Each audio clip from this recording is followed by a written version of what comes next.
स्वतंत्र ताराराणी पक्षाच्या माध्यमातून विधानसभा निवडणूक लढण्याची गर्जना करणारे आमदार प्रकाश आवाडे नुकतेच भाजपवासी झालेत.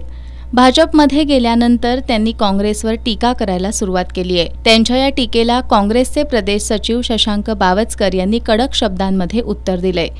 प्रदेश सचिव बावचकर यांनी प्रसिद्धी पत्रकातून 1985 पासून 2014 पर्यंत आमदार प्रकाश आवाडे यांनी 7 वेळा काँग्रेसच्या हात या चिन्हावर निवडणूक लढवली.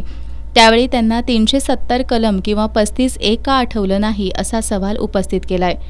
वस्तुतः स्वतःचं पाप झाकण्यासाठी त्यांनी भाजपमध्ये प्रवेश केला असून त्याला राष्ट्रीय प्रश्नांची जोड देऊन आपण कसे राष्ट्रीय विचारांचे हिंदुत्ववादी आहोत हे दाखवून देण्याचा त्यांचा केविलवाणा प्रयत्न सुरू आहे असा टोला लगावत बावचकर यांनी आमदार आवाडे हे जम्मू काश्मीरमधील लाल चौकात फडकलेल्या तिरंग्याबद्दल बोलतात, पण नागपूरच्या रेशीम बागेतील भाजपच्या मातृसंस्थेवर स्वातंत्र्यानंतर 53 वर्ष तिरंगा फडकत नव्हता त्याबद्दल बोलायचं धाडस दाखवू शकतात का असा सवाल उपस्थित केलाय. काँग्रेसचा लाचार असा उल्लेख करणारे आमदार प्रकाश आवाडेंना सडेतोड उत्तर देताना प्रदेश सचिव बावचकर यांनी प्रसिद्धी पत्रकात केवळ स्वतःच्या सोयीचं आणि स्वार्थाचं असेल तेवढंच बोलायचं हा आमदार आवाडे यांचा उद्योग आहे.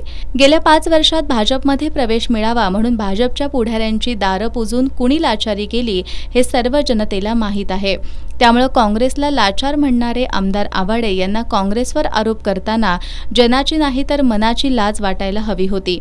आमदार आवाडे यांची एकूण भूमिका बघितली तर काँग्रेस नव्हे तर आमदार आवाडे हेच खरे लाचार आहेत असा घणाघात केलाय.